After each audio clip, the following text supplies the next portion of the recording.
फिर से आपका भाई आपके साथ जुड़ गया है, सल्लू बैकपैकर, और आपका प्यारा चैनल, आपका दोस्त, आपका होस्ट एक नई इन्फॉर्मेशन और नई जानकारी के साथ आपके साथ जुड़ रहा हूँ। और जुड़ने से पहले मैं आपको अपने इंस्टाग्राम का लिंक भी डाल रहा हूँ, व्हाट्सएप का लिंक भी डाल रहा हूँ, और बाकी आपको तो पता ही है कि भाई का चैनल लाइक एंड सब्सक्राइब करवाना है। तो चलिए ज़्यादा समय ना ख़राब करते हुए वीडियो की शुरुआत करता हूँ। आज का जो प्रोसेस चल रहा है एम्बेसी का, उसके रिलेटेड बात होगी और वर्क परमिट के रिलेटेड बात होगी। तो आज से एक दो वीडियोस पहले मैंने बताया था कि 1 सितंबर आने तक उसके बाद जो प्रोसेस फास्ट होने वाला है वो होगा बैकलॉग की वजह से। क्रोएशिया अब क्या कर रहा है कि बैकलॉग निकालने की कोशिश कर रहा है जितनी जल्दी हो सके कि ये बैकलॉग खत्म हो। और जो क्रोएशिया की टाइमिंग है, जैसे 90 से 100 दिन लगा रहा है, मैंने पहले भी अपनी वीडियोस में बता चुका हूँ कि बैकलॉग खत्म होने वाला है।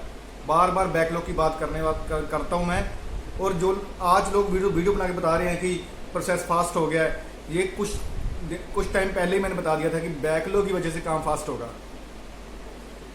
तो अब जुलाई वालों के भी वीज़ा आने शुरू हो गए हैं, जून वालों के तो बीच में से आ रहे थे, जैसे 6 जून का आ रहा था, 2 जून का आ रहा था, बीच में से शायद 21 या 22 जून का आ गया। तो उसी वजह से मतलब जुलाई भी शुरू हो गया है। अब प्रोसेस फास्ट हो रहा है या कैसे चल रहा है आपको अभी समझ में नहीं आ रहा होगा कि यार लोग कह रहे हैं मैं तो जून में अप्लाई किया, मैंने मई में अप्लाई किया, मेरा नहीं आया, जुलाई वालों को कैसे आ गया। उसकी आने की वजह क्या है कि स्टाफ, जो एम्बेसी का स्टाफ है, वो उसकी गिनती भी बढ़ रही है।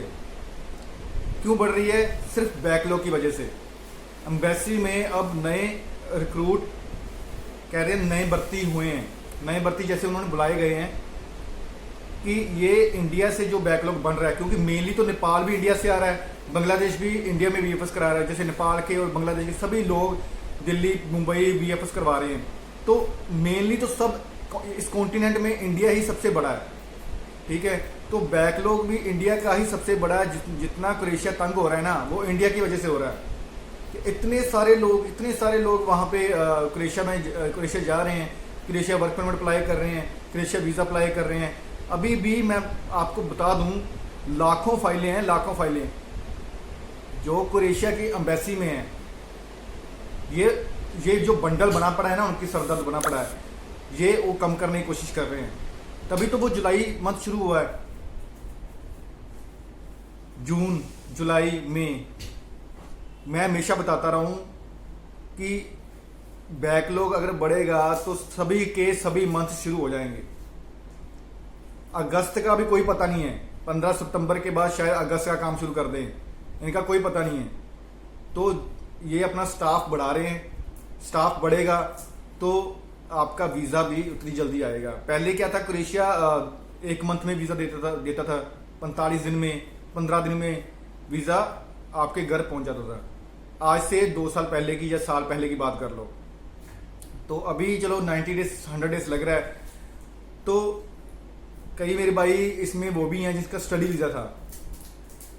3-4 भाइयों ने मेरे मैसेज किया है कि भाई मेरे 120 दिन हो गए, 150 दिन हो गए हैं, मेरा स्टडी वीज़ा कोई पता नहीं है। तो मैं ये कहता हूँ कि भाई आप अपने एजेंट से बात कीजिए, अगर फाइल विड्रॉल होती है तो फाइल विड्रॉल कर लीजिए। अगर एम्बेसी जाया जा सकता है, क्रोएशिया एम्बेसी, क्योंकि मेरे 1-2 भाई हैं जो क्रोएशिया एम्बेसी गए हैं, एक लेटर लेके, उन्होंने लेटर में, सेल्फ लेटर में लिखा है कि हमारे इतने डेज हो गए हैं, हमारे वीज़ा का अभी तक पता नहीं चला, स्टडी वीज़ा है। तो एक आप सेल्फ लेटर लिखिए, स्टडी जिनका स्टडी वीज़ा है, चाहे वो वर्क परमिट है, चाहे वीज़ा है, जिसके वर्क परमिट आने के बाद वीज़ा में 150 दिन हो गए हैं, या 120, 125, 130 दिन हो गया है, वो एक सेल्फ लेटर लिखिए, उसमें रिक्वेस्ट कीजिए कि मेरे को इतने दिन हो गए हैं, मेरा कोई रिवर्ट नहीं आ रहा, मेरा पासपोर्ट कहाँ पे है, मेरे जो समय खराब हो रहा है, प्लीज़ आप मेरे को बताइए कि मेरा वीज़ा का क्या चल रहा है, स्टेटस क्या चल रहा है। तो एक सेल्फ लेटर लिख के आप एम्बेसी को या तो मेल कर दीजिए सेल्फ लेटर, ठीक है, या तो आप उनके पास चले जाइए, क्योंकि दिल्ली में बीएफएस है, दिल्ली में एम्बेसी है, तो आप उनके पास भी जा सकते हो। तो अभी तक ये आपको कभी कोई बताएगा भी नहीं कि ऐसे कर सकते हैं, क्योंकि सभी को ये होता है कि अपने ये मंथ के वीज़े दिखा दो, वो मंथ के वीज़े दिखा दो। तो ये छोटी छोटी बातें बतानी चाहिए यार। अगर आप मैं चाहता हूँ कि मेरे भाई जो जितने भी यूट्यूबर हैं उनको ये छोटी छोटी चीजें बतानी चाहिए कि तभी सभी की हेल्प हो सके यार। ये छोटी छोटी जानकारी निकाल के, क्योंकि सेल्फ लेटर भी आज तक किसी ने लिखी नहीं होगी। आज से 4 दिन पहले मैंने एक भाई को सेल्फ लेटर लिखाई है, ठीक है। तो मुझे इस बात का कैसे पता चला कि मेरा भाई कनाडा में रहता है, ठीक है। उसने मेरे को बताया कि अगर एम्बेसी से वीज़ा नहीं आ रहा तो आप एक सेल्फ लेटर के जरिए आप एम्बेसी को अगर किसी का 120 दिन से ज़्यादा हो गया, मैं उसके लिए बात कर रहा हूँ, कोई ये ना हो कि जिसका 70-80 दिन हो गया, 90 दिन हो गया, वो भी डालता रहे। जिसका 120 दिन के ऊपर हो गया है वो ही सेल्फ लेटर लिखे, ठीक है। या तो आप वहाँ पे क्रोएशिया एम्बेसी के बाहर जाके उनके लेटर बॉक्स होता है उनमें डाल दीजिए, या तो आप स्पेशली एक मीटिंग अटेंड कर लीजिए उनके साथ, तो आपका ये प्रॉब्लम सॉल्व हो सकता है। तो चलिए आगे बात करता हूँ जून वालों का, जुलाई, मई, अप्रैल, 4 मंथ में मैं अपने इंस्टाग्राम का चैनल बनाया, मैंने उस पर भी डालता रहता हूँ। प्रोसेस क्या अब फास्ट हो गया है कि दिख रहा है? प्रोसेस का नज़रिया इसलिए आपको लग रहा है फास्ट हो गया है कि क्योंकि सिर्फ सिंपल सा फंडा है, ये अपना प्रेशर कम कर रहे हैं जो क्रोएशिया गवर्नमेंट से इनको पड़ रहा है। क्योंकि बीच में से वेकेशंस इतने वेकेशंस थे, एक वेकेशन खत्म होता था दूसरा चल जाता था, क्योंकि वेकेशन आएंगे तो स्टाफ कम होगा, काम कम होगा। अगस्त तो इतना स्लो गया है कि आपको मैं क्या कहूँ, बहुत ही स्लो गया है अगस्त। तो अभी वो उसका जो प्रेशर है वो सितंबर में पड़ रहा है। सितंबर को ये जितना भी अगस्त का प्रेशर था जो सितंबर को उतारने की कोशिश करेंगे। मैं कह रहा हूं मई और जून, जुलाई तो चलो बीच बीच में आएंगे बीच, मई और जून ये सितंबर एंड आने तक खत्म कर देंगे, पूरी तरह खत्म कर देंगे मई और जून, जिस तरह से वीजे आ रहे हैं। तो आप अपना देखो उसको आप रेफरेंस नंबर से चेक करते रहिए, कई बार उसमें दिखाता है, ठीक है, रेफरेंस नंबर भी दिखाता है। बट कई बार क्या होता है वीजा हमारे घर पहुंच जाता है। मैं आपको बार बार कह रहा हूं, बहुत वीडियोस में मैंने बता रहा है कि वीजा कईयों का आ गया है बट फिर भी उनका शो कर रहा है कि ये अभी प्रोसेसिंग में है, क्योंकि उनके पास टाइम ही नहीं है यार, उनके पास तो फंसे हुए हैं वीजा। वो तो क्या बताऊं यार, वो फंसे हुए हैं कि वीजा दें या ऑनलाइन डालें कि आपका वीजा आ गया है। इतनी फाइलें हुई पड़ी है क्रोएशिया के लिए। अब वर्क परमिट का काम भी फास्ट हो रहा है, वर्क परमिट भी जल्दी आ रहे हैं। कैसे आ रहे हैं? क्योंकि बीच में से ये काम स्टक हो गया था पुलिस स्टेशन से ही बहुत ज्यादा, क्योंकि फेक वर्क परमिट्स, इतना ज्यादा फेक वर्क परमिट्स।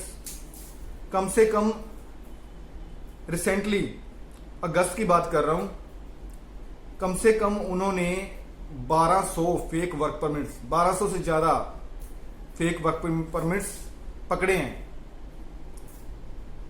और 6 से 7 एजेंसी ऐसी होंगी जिनको उन्होंने पूरी तरह बंद कर दिया है, जो फेक वर्क परमिट्स निकाल रही थी।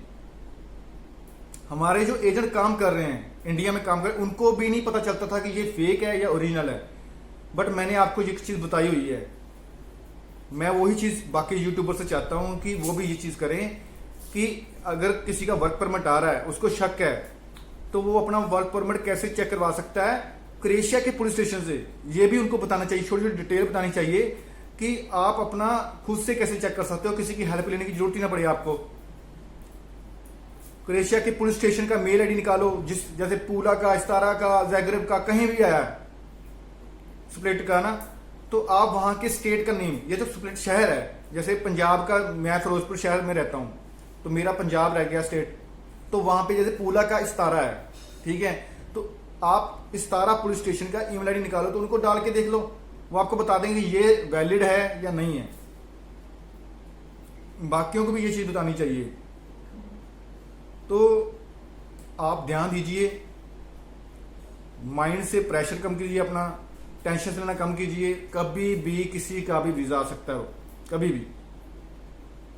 वीजा सितंबर में मैं बात कर रहा हूं, मई और जून के तो इतने वीजे आएंगे ना, ये मेरी बात ये यूट्यूब पे मैं बोल रहा हूं ना, रिकॉर्ड कर लो, मई और जून के इतने वीजे आएंगे ना कि आप हैरान हो जाओगे पूरी तरह। अप्रैल तो चलो जितने फंसे हुए, जितने मेरे भाई छोटे मोटे फंसे हुए हैं वो तो निकलेंगे, बट मई और जून खत्म ही कर देंगे ये सितंबर एंड आने तक कोई बचेगा इसमें अभी।